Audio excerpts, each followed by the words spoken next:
ఈరోజు ఆంధ్రప్రదేశ్ 10వ తరగతి సాంఘిక శాస్త్ర 2023 టెక్స్ట్ బుక్‌లోని 10వ పాఠంకి సంబంధించిన ముఖ్యాంశాలు చూద్దాం. 10వ పాఠం ప్రపంచీకరణ. ఇందులో 130 నుంచి 132 పేజీ వరకు. మీరు పైన చూస్తుంది లండన్ నుంచి ప్రచురితమవుతున్న ఒక పత్రికా ప్రకటన. ఎక్కడ చందాదారుల సంఖ్య పెంచుకోవడం దీని ఉద్దేశం. భారతదేశంలో టెక్స్ట్ బుక్లో పాఠం చూడండి. అక్కడ పైన చూస్తున్నది లండన్ నుంచి ప్రచురితమవుతున్న ఒక పత్రికా ప్రకటన. ఎక్కడ చందాదారుల సంఖ్య పెంచుకోవడం దీని ఉద్దేశం అంటే, ఆ పత్రికా ప్రకటన యొక్క ఉద్దేశం అంటే భారతదేశంలో భారతీయ పాఠకులను ఆకట్టుకోవడానికి ఏ దేశాలు భారతదేశంపై శ్రద్ధ పెట్టి భారతీయ భాషలు నేర్చుకుంటున్నాయని అది చెప్పినట్టుగా ఉందంటే చైనా వంటి దేశాలు. భారతీయ పాఠకులను ఆకట్టుకోవడానికి ఏ దేశాలు భారతదేశంపై శ్రద్ధ పెట్టి భారతీయ భాషలు నేర్చుకుంటున్నాయని అది చెప్పినట్టుగా ఉందంటే చైనా దేశీయులు. ఇది భారతీయ ఉత్పత్తిదారులు లేదా వ్యాపారస్తులను ఉద్దేశించింది కావచ్చు, లేదా భారతదేశం వెళ్ళి పని చేయాలనుకుంటున్న ఏ కార్మికులను ఉద్దేశించింది కావచ్చు అంటే చైనా. ఇది భారతీయ ఉత్పత్తిదారులు లేదా వ్యాపారస్తులను ఉద్దేశించింది కావచ్చు, లేదా భారతదేశం వెళ్ళి పని చేయాలనుకుంటున్న ఏ కార్మికులను ఉద్దేశించి కావచ్చు అంటే చైనా కార్మికులను ఉద్దేశించి కావచ్చు. అంటే ఈ ప్రకటనలో ప్రపంచీకరణ వివిధ కోణాలను మీరు చూడవచ్చు. అదేంటంటే బ్రిటన్లో ఇంగ్లీష్లో ప్రచురితమవుతున్న పత్రిక భారతదేశంలో కొనుగోలుదారుల కోసం చూస్తుంది. బ్రిటన్లో ఇంగ్లీష్లో ప్రచురితమవుతున్న పత్రిక భారతదేశంలో కొనుగోలుదారుల కోసం చూస్తుంది. ఎవరు భారతీయ భాషను నేర్చుకోవడానికి ప్రయత్నిస్తూ భారతదేశంలో తమ వస్తువులను అమ్మాలని, తమ కార్మికులను అక్కడికి పంపించాలని, భారతీయ భాగస్వాములతో వ్యాపారం చేయాలని అనుకుంటున్నారంటే చైనీయులు. ఎవరు భారతీయ భాషను నేర్చుకోవడానికి ప్రయత్నిస్తూ భారతదేశంలో తమ వస్తువులను అమ్మాలని, తమ కార్మికులను అక్కడికి పంపించాలని, భారతీయ భాగస్వాములతో వ్యాపారం చేయాలని అనుకుంటున్నారంటే చైనీయులు. 20వ శతాబ్దం చివరిలో ప్రపంచవ్యాప్తంగా జరిగిన ముఖ్యమైన పరిణామాల్లో ఒకటి ఏంటంటే ప్రపంచీకరణ. 20వ శతాబ్దం చివరిలో ప్రపంచవ్యాప్తంగా జరిగిన ముఖ్యమైన పరిణామాల్లో ఒకటి ఏంటంటే ప్రపంచీకరణ. దీనికి ఏ కోణాలు, ఈ ప్రపంచీకరణకు ఏ కోణాలు ఉన్నాయి? రాజకీయ కోణం, సాంస్కృతిక కోణం, ఆర్థిక కోణాలు కూడా ఉంటాయి. ఈ ప్రపంచీకరణకు ఏ కోణాలు ఉన్నాయంటే రాజకీయ కోణం, సాంస్కృతిక కోణం, ఆర్థిక కోణాలు ఉంటాయి.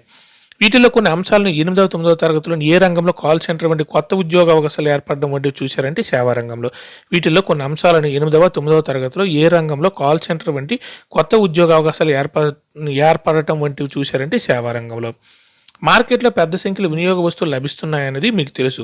అంతర్జాతీయ ఆర్థిక మార్పిడులతో మనం ఎన్ని రకాల ప్రవాహాలను గుర్తించవచ్చు? అవి అంటే 3 రకాల ప్రవాహాలను గుర్తించవచ్చు. అవి ఏంటంటే మొదటిది వస్తువుల సేవల ప్రవాహం, రెండవది శ్రమ ప్రవాహం అంటే ఉపాధి కోసం వెతుక్కుంటూ ప్రజలు వలస వెళ్ళటం వల్ల శ్రమ ప్రవాహం జరుగుతుంది. మూడవది పెట్టుబడి ప్రవాహం, స్వల్పకాల లేదా దీర్ఘకాల ప్రయోజనం కోసం దూర ప్రాంతాలకు పెట్టుబడి ప్రవహించడం. మార్కెట్లో పెద్ద సంఖ్యలో వినియోగ వస్తువులు లభిస్తున్నాయన్నది మీకు తెలుసు. అంతర్జాతీయ ఆర్థిక మార్పిడిలతో మనం ఎన్ని రకాల ప్రవాహాలను గుర్తించవచ్చు? అవి అంటే 3 రకాల ప్రవాహాలను. అవి మొదటిది వస్తువులు సేవల ప్రవాహం, రెండవది శ్రమ ప్రవాహం, ఉపాధి కోసం వెతుక్కుంటూ ప్రజలు వలస వెళ్ళటం, మూడవది పెట్టుబడి ప్రవాహం, స్వల్పకాల లేదా దీర్ఘకాల ప్రయోజనం కోసం దూర ప్రాంతాలకు పెట్టుబడి ప్రవహించడం. చూసారా? వస్తువుల సేవల ప్రవాహం, రెండవది శ్రమ ప్రవాహం, మూడవది పెట్టుబడి ప్రవాహం. గుర్తుపెట్టుకోండి. ఇవే కాక ప్రపంచీకరణకు రాజకీయ, సాంస్కృతిక కోణాలు ఉన్నాయి. ఉదాహరణకు పశ్చిమాసియా, ఉత్తర ఆఫ్రికాలో ట్యునీషియా, ఈజిప్ట్ వంటి అనేక దేశాలు ఒకదానితో ఒకటి ప్రభావితమై నియంత్రణను తొలగించడానికి విప్లవాలు చోటు చేసుకున్నాయి. ప్రసార మాధ్యమాలు దీన్ని ఏమని పేర్కొన్నారంటే అరబ్ వసంతంగా పేర్కొంటారు. ఇవే కాక ప్రపంచీకరణకు రాజకీయ, సాంస్కృతిక కోణాలు కూడా ఉన్నాయి. ఉదాహరణకు పశ్చిమాసియా, ఉత్తర ఆఫ్రికాలలో ట్యునీషియా, ఈజిప్ట్ వంటి అనేక దేశాలు ఒకదానితో ఒకటి ప్రభావితమై నియంత్రణను తొలగించడానికి విప్లవాలు చోటు చేసుకున్నాయి. ప్రసార మాధ్యమాల్లో దీనిని ఏమని పేర్కొన్నారంటే అరబ్ వసంతంగా పేర్కొన్నారు. ఈ దేశాల ప్రసార మాధ్యమాలు కీలకమైన పాత్రను పోషించాయి. ఇతర దేశాల యాజమాన్యంలో ఉండి వాళ్లతో నడపబడుతున్న టీవీ ఛానళ్లు ప్రజలకు మద్దతు ఇవ్వడంతో ఎవరి అధికారాలను నియంత్రించడం వీలైందంటే స్థానిక నాయకుల అధికారాలను. ఈ దేశాల్లో ప్రసార మాధ్యమాలు కీలకమైన పాత్ర పోషించాయి. ఇతర దేశాల యాజమాన్యంలో ఉండి వాళ్లతో నడపబడుతున్న టీవీ ఛానళ్లకు ప్రజలు మద్దతు ఇవ్వడంతో ఎవరి అధికారాలను నియంత్రించడం వీలైందంటే ఆ స్థానిక అధికారులను.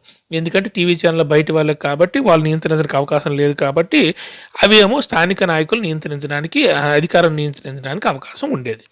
ఏవి జాతీయ సరిహద్దులకు లోబడి చర్చించినప్పటికీ వాటికి ప్రపంచ నలుమూలల నుంచి మద్దతు, సానుభూతి లభిస్తుందంటే పౌరయుద్ధం, సునామీ వంటి ప్రకృతి వైపరీత్యాలు. ఏవి అంటే పౌరయుద్ధం, సునామీ వంటి ప్రకృతి వైపరీత్యాలు జాతీయ సరిహద్దులకు లోబడి చర్చించినప్పటికీ వాటికి ప్రపంచ నలుమూలల నుంచి మద్దతు, సానుభూతి లభిస్తుంది. వీటికి సానుభూతి లభిస్తుందంటే పౌరయుద్ధానికి, సునామీ వంటి ప్రకృతి వైపరీత్యాలకి అందరము ఆలోచిస్తుంది దాని గురించి. ఏది కేవలం మార్కెట్‌కే పరిమితమై లేదు, ఆలోచనలు, భావాలు కూడా పంచుకోబడి విస్తృతమవుతున్నాయంటే ప్రపంచీకరణ. ఏది కేవలం మార్కెట్‌కే పరిమితమై లేదు, ఆలోచనలు, భావాలు కూడా పంచుకోబడి విస్తృతమవుతున్నాయంటే ప్రపంచీకరణ అనేది మార్కెట్‌కే పరిమితం కాలేదు, ఆలోచనలు, భావాలు కూడా వచ్చేస్తూ ఉంది. 19వ శతాబ్దంలో కార్మికుల వలస. ప్రపంచీకరణను ఎన్నో శతాబ్దపు చివరి దశలోని పరిణామంగా చాలామంది అనుకుంటారు. అంటే 20వ శతాబ్దపు చివరి దశకంలోని పరిణామంగా అనుకుంటారు. ప్రపంచీకరణను ఎన్నవ శతాబ్దపు చివరి దశలోని పరిణామంగా చాలామంది అనుకుంటారంటే 20వ శతాబ్దపు చివరి దశలో. ప్రపంచీకరణలోని ప్రస్తుత దశ మొదలై ఎన్ని సంవత్సరాలు అవుతుందన్నది నిజమే, కానీ దేశాల మధ్య సంబంధాలు ఏర్పడిన ముఖ్యమైన దశలు ప్రపంచ చరిత్రలో ఉన్నాయంటే 30-40 సంవత్సరాలు. ప్రపంచీకరణలోని ప్రస్తుత దశ మొదలై ఎన్ని సంవత్సరాలు అవుతుందన్నది నిజమే, కానీ దేశాల మధ్య సంబంధాలు ఏర్పడిన ముఖ్యమైన దశలు ప్రపంచ చరిత్రలో ఉన్నాయి. 30-40 సంవత్సరాలు అవుతుందనే కానీ దేశాల మధ్య సంబంధాలు ఏర్పడిన ముఖ్యమైన దశలు ప్రపంచ చరిత్రలో కూడా ఉన్నాయి. ఎన్నవ శతాబ్దంలో విదేశీ వ్యాపారం, విదేశాలతో పెట్టుబడులు, కార్మికుల వలసలు వేగం పుంజుకున్నాయంటే 19వ శతాబ్దంలో. ఎన్నవ శతాబ్దంలో విదేశీ వ్యాపారం, విదేశాలలో పెట్టుబడులు, కార్మికుల వలసలు వేగం పుంజుకున్నాయంటే 19వ శతాబ్దంలో. వస్తువులు, పెట్టుబడులు కదిలినంత స్వేచ్ఛగా కార్మికుల వలసలు లేనప్పటికీ దాదాపుగా ఎంతమంది యూరోప్ నుంచి అమెరికా, ఆస్ట్రేలియాకి వెళ్ళి ఉంటారని అంచనంటే 5 కోట్ల మంది. వస్తువులు, పెట్టుబడులు కదిలినంత స్వేచ్ఛగా కార్మికుల వలసలు లేనప్పటికీ దాదాపుగా ఎంతమంది యూరోప్ నుంచి అమెరికా, ఆస్ట్రేలియాకి వెళ్ళి ఉంటారని అంచనంటే 5 కోట్ల మంది. ప్రపంచవ్యాప్తంగా ఎన్ని కోట్ల మంది తమ ఇళ్లను వదిలి వెళ్ళారని లెక్క కట్టారంటే 15 కోట్ల మంది. ప్రపంచవ్యాప్తంగా ఎంత కోట్ల మంది, ఎన్ని కోట్ల మంది తమ ఇళ్లను వదిలి వెళ్ళారని లెక్క కట్టారంటే 15 కోట్ల మంది. వలస పాలకుల ప్రణాళికలో భాగంగా లక్షలాది కార్మికులు ప్రపంచవ్యాప్తంగా తోటలలో, గనుల్లో, రోడ్లు, రైలు మార్గ నిర్మాణ పథకాలలో పనిచేయడానికి వలస వెళ్ళారంటే భారతీయ, చైనా కార్మికులు. వలస పాలకుల ప్రణాళికలో భాగంగా లక్షలాది కార్మికులు అంటే ఏ దేశ కార్మికులు ప్రపంచవ్యాప్తంగా తోటలలో, గనుల్లో, రోడ్డు, రైలు మార్గ నిర్మాణ పథకాల్లో పనిచేయడానికి వలస వెళ్ళారంటే భారతీయ, చైనా కార్మికులు. వీళ్ళలో చాలామంది ఒప్పంద కూలీలు అంటే కొత్త దేశానికి లేదా ప్రాంతానికి ప్రయాణానికి అయ్యే ఖర్చును యజమాని పెట్టుకోగా దానికి బదులుగా ఒక నిర్దిష్ట కాలం పాటు అతని వద్ద పనిచేస్తానని కార్మికుడు ఒప్పందం కూర్చుకుంటాడు, అతనికి కట్టుబడి కూడా ఉంటాడు. వీళ్ళు చాలామంది ఒప్పంద కూలీలు అంటే కొత్త దేశానికి లేదా ప్రాంతానికి ప్రయాణానికి అయ్యే ఖర్చును యజమాని పెట్టుకోగా దానికి బదులుగా ఒక నిర్దిష్ట కాలం పాటు అతని వద్ద పనిచేస్తానని కార్మికుడు ఒప్పందం కూర్చుకుంటాడు, అతనికి కట్టుబడి కూడా ఉంటాడు. ఈ విధంగా భారతదేశం నుండి కార్మికులు ఏ దేశాలకు వెళ్ళారో అక్కడ నివాస, పని పరిస్థితులు చాలా దారుణంగా ఉండటమే కాక వాళ్ళకి ఎటువంటి చట్టబద్ధమైన హక్కులు ఉండేవి కాదు. ఇలా వలస వెళ్ళిన వాళ్ళలో చాలామంది ఆయా దేశాల స్థిర నివాసం ఏర్పరచుకున్నారు.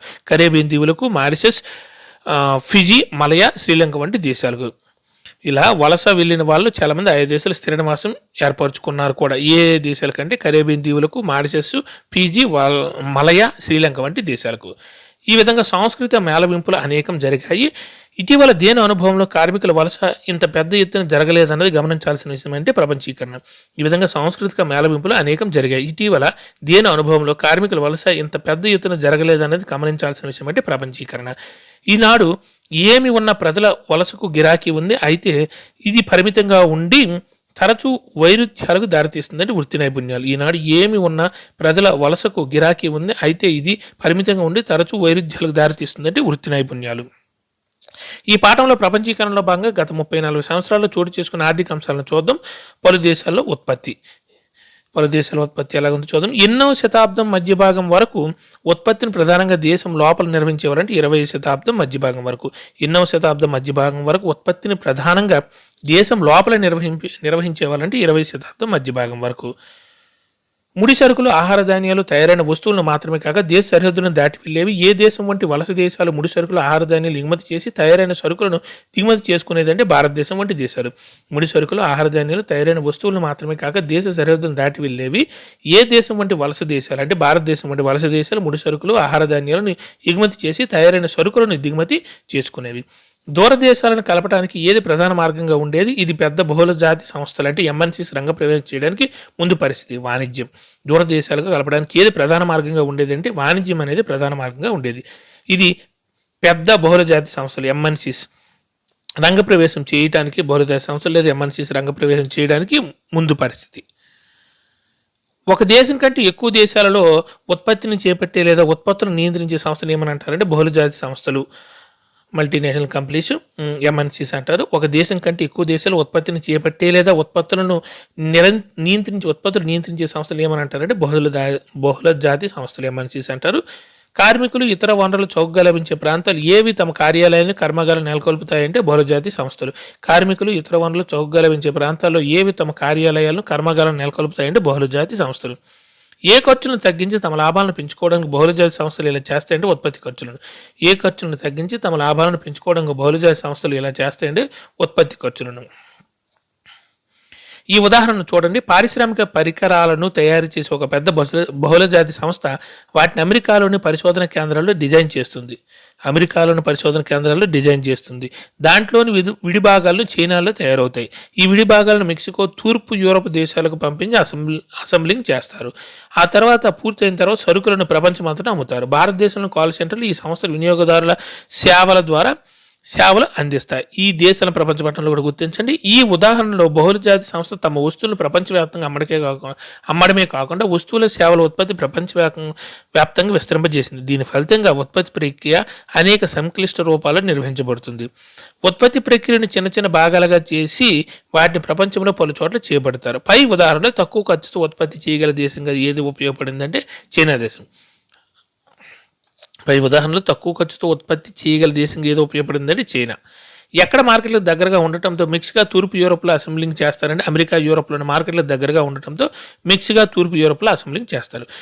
ఎక్కడ ఇంగ్లీష్ మాట్లాడడానికి విద్యావంతులైన యువత కస్టమర్ కేర్ సేవలు అందిస్తున్నారంటే భారతదేశంలో. ఎక్కడ ఇంగ్లీష్ మాట్లాడగలని విద్యావంతులైన యువత కస్టమర్ కేర్ సేవలు అందిస్తున్నారంటే భారతదేశంలో. అంటే తక్కువ రేటుకు కూడా భారతదేశంలో ఇంగ్లీష్ మాట్లాడే వాళ్ళు కస్టమర్ కేర్, అవతల వాళ్ళకి ఒప్పించే కెపాసిటీ అన్నీ ఉండడం వల్ల ఈ కస్టమర్ కేర్లు ఎక్కువగా మన భారతదేశంలోనే ఉంటాయి.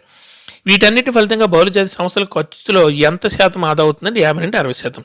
వీటన్నిటి ఫలితంగా బహుళజాతి సంస్థల ఖర్చులో ఎంత శాతం ఆదా అవుతుందంటే 50 నుండి 60%. ఉత్పత్తిని వేటిని దాటి చేపట్టడం వల్ల బహుళజాతి సంస్థలకు చాలా లాభాలు ఉంటాయంటే దేశ సరిహద్దులు.